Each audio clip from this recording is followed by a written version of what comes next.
Glock 17 and Smith & Wesson M&P9. I carried both of these guns on duty as a police officer, and I get asked all the time, which one is better? And I'm asking you, you got a quarter? Because it's a toss-up. Let's talk about why law enforcement chooses these guns and which one might be better for you.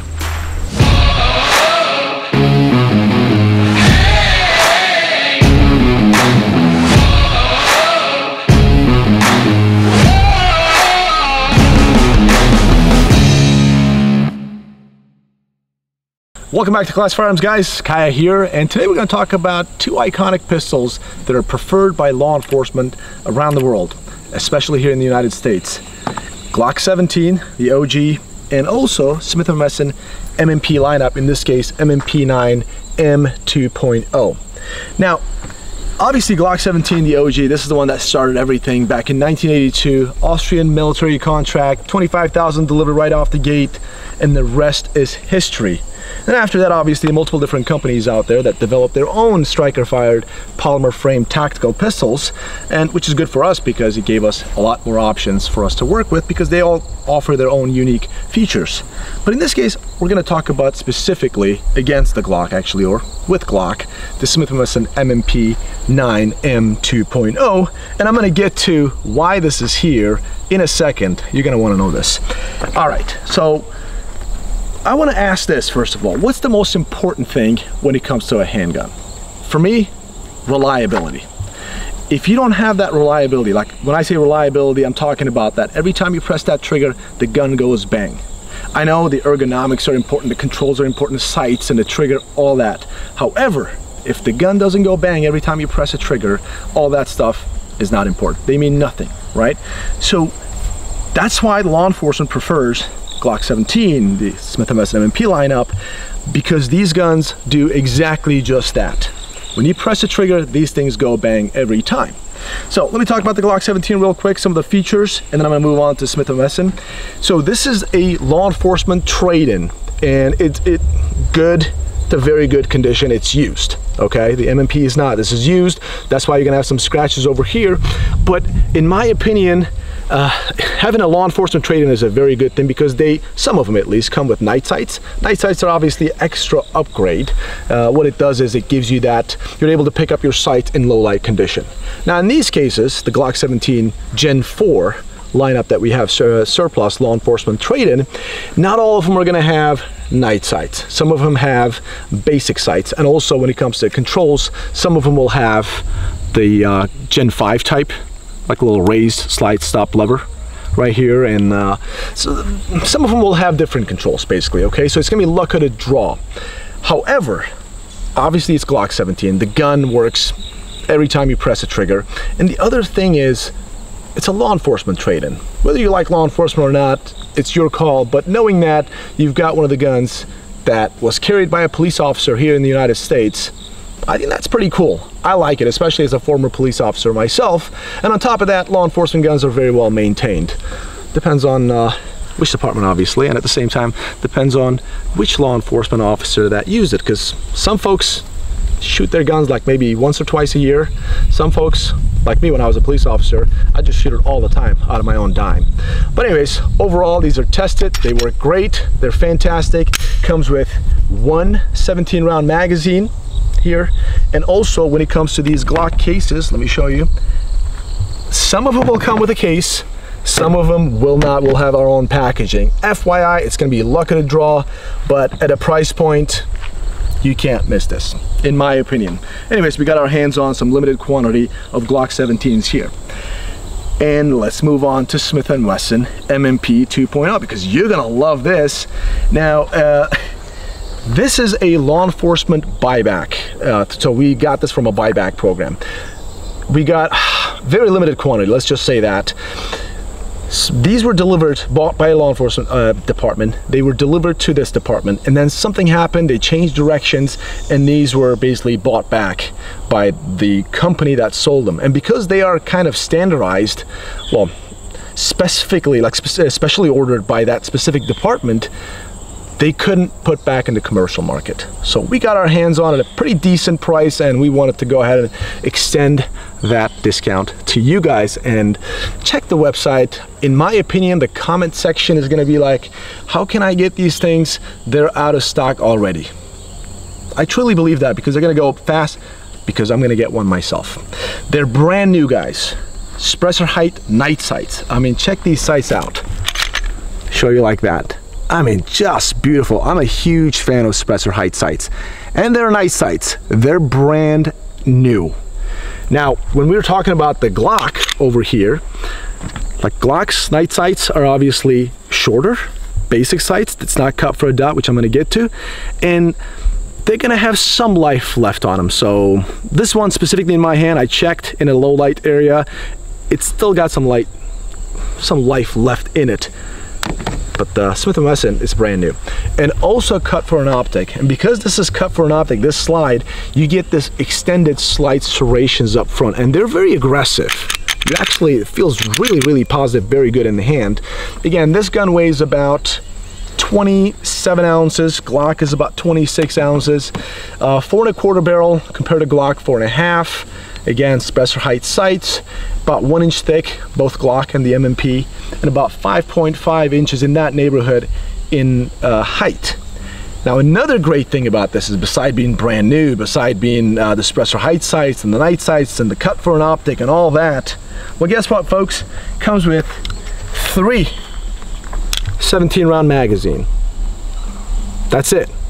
So you basically get yourself a brand new law enforcement buyback, upgraded parts M&P at a price at least a couple $100 or more at a discount, in my opinion. Anyways, that's about it. And I have a lot of experience with these two guns, by the way. When I first became a police officer, I was issued an M&P 40. Now, that was obviously the original, Gen 1, I think. And I really liked it. I carried it for about 6 years. So I have a lot of experience with the M&P. And then further into my law enforcement career, I was issued a Glock 17, which I absolutely loved. So you toss a coin in the air, guess what? You're not gonna go wrong with any of these guns. But what I wanna do right now is take it down range, shoot some, see how they feel, and you guys actually see these two things that we have in action. Man, I'm excited to shoot this thing. And I also forgot ambient slide release on the Smith. So if you're left-handed, you're in luck. All right, guys, I got the Glock 17 Gen 4 here in my hand. I'm gonna try this one first, but I wanna be fair to Glock, because this is, again, Gen 4, this is already used, has seen some action, as opposed to the M&P9 M2.0. This is brand new. So we'll see. Let's find out why law enforcement picked these to kind of save our lives, right? And also save their lives. Let's give it a try. So we got a target downrange about 15 to 20 yards out, and it's a very small target. Let's dump about 3 mags. Let's get to it.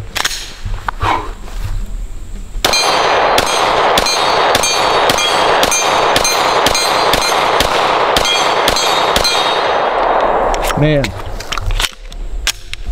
no problems.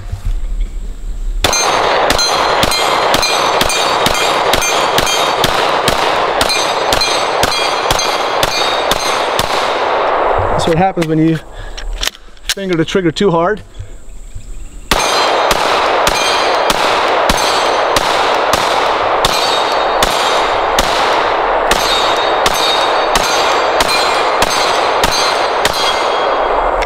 I mean, just 3 mags. Again, guys, it's a Glock, nothing new, nothing that you don't know. Just runs like a champion. As I told you before, what's the most important thing? You want a gun to go bang every time you press the trigger. Glock gives you that every time. Doesn't matter if it was used. This thing will go bang every time. Anyways, so now what I want to do is use the M&P, see how that one does. Again, I have not fired the M&P at all. Let me put this over here. This is brand new, never been fired. Got a round in there. I'm gonna go ahead and send it home, and let's see how it does. And by the way, I want to say this, like, just because as I'm getting my proper grip, the M&P comes with small, medium, large grip panels, those back straps in the box, so you can actually change this. I got the medium one here. If you got smaller hands, you can put the small one on there, or larger hands, large one on there. It's in the box, it comes with it. So let's try it. All right, right off the gate, sights are awesome. All right.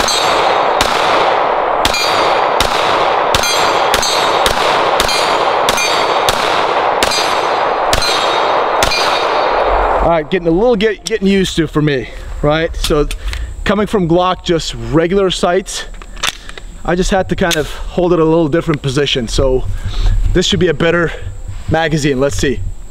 All right, so we're right there, dead center.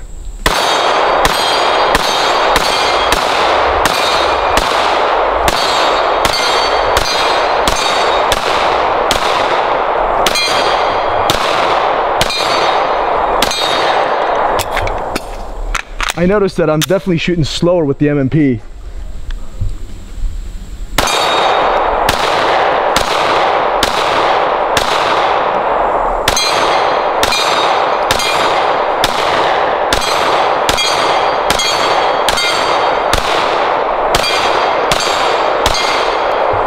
All right, I'm gonna be honest with you guys. I have forgotten how this hinge trigger felt like. If you look at it, we got the good old hinge trigger. I think every Smith & Wesson M&P user knows exactly what this trigger is. It's got this little hinge right here, trigger safety, right? If you don't press down hinge right here, if you press up, there's that trigger safety that comes into play. Now, again, I carried this about 6 years, as I told you. I have totally forgotten about it because in the last, I don't know, 6 years, I've been shooting, maybe 7 years, I've been shooting exclusively Glocks. So I've gotten so used to that Glock trigger. Even with the Gen 4 older gun right here, I was just more accurate on target, right? So a little bit different size. Sights are amazing, I love it. The trigger, I do need a few more magazines to kind of get back into it. But overall, I will tell you right off the gate, the very first thing I felt was how soft the recoil of the Smith & Wesson M&P M2.0 was compared to the Glock 17. It was very, very noticeable. And I don't know, you guys tell me in the comment section if you guys could see the muzzle rise or muzzle flip with the M&P compared to the Glock. That's about it. And what I want to do right now is just kind of do like some one-handed, just do some law enforcement drills, get a little bit closer to target, bang, bang, bang, and just switch, bang, bang, bang. See how these feel. Let's do it. All right, folks, we're about 7 yards out. What I'm gonna do is just a quick, just basic drill. Just draw, bang, bang, bang, bang, fire a few rounds with the right hand, switch to left hand, and do that with Glock 2. The point of this is obviously get some extra training. Anytime I'm at the range, I take that opportunity as training. At the same time, I wanna see how it feels just shooting that one-handed, offhand, and one-handed. Let's try it. All right, I'm just gonna go on my own time. So, got my position.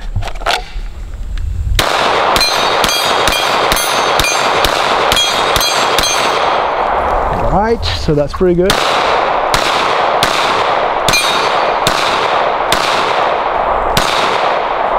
That sucked.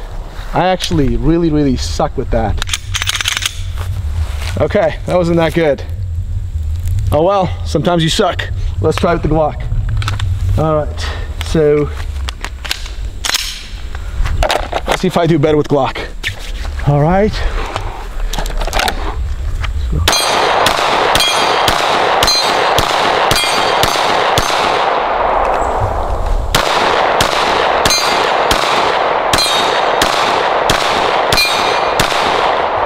Dude, I sucked equally with both M&P and Glock.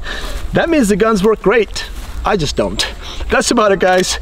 Anyways, what do you guys think? Did you guys see any difference when I'm shooting with offhand and right hand? I mean, what I definitely saw was not necessarily the guns. The guns felt about the same. M&P recoiling a little bit less. That I really need to start training with my offhand. I really need to do that. This was a great reminder, so thank you guys. Anyways, check out the website. These guys are, again, I'm gonna read those comments saying that, oh, out of stock, how do I get it? And you're not gonna be able to because we have very limited quantity in our hands. That's about it. Anyways, thanks for tuning in, guys. I hope the video was helpful to you guys. Check out the cfcontest.com. cfcontest.com for some cool stuff out there. At the same time, I go live on Rumble, Twitch, YouTube every Wednesdays around 7 p.m. Eastern. So if you guys are interested, we talk about guns and a bunch of different stuff. It's a good time, about a couple hours we chat. You guys get to know me, I get to know you guys. So every Wednesdays at 7 p.m. Eastern. Again, check us out on Rumble as well, so you get some exclusive content there. Anyways, thanks for tuning in. We appreciate your business. God bless, and we'll see you on the next one.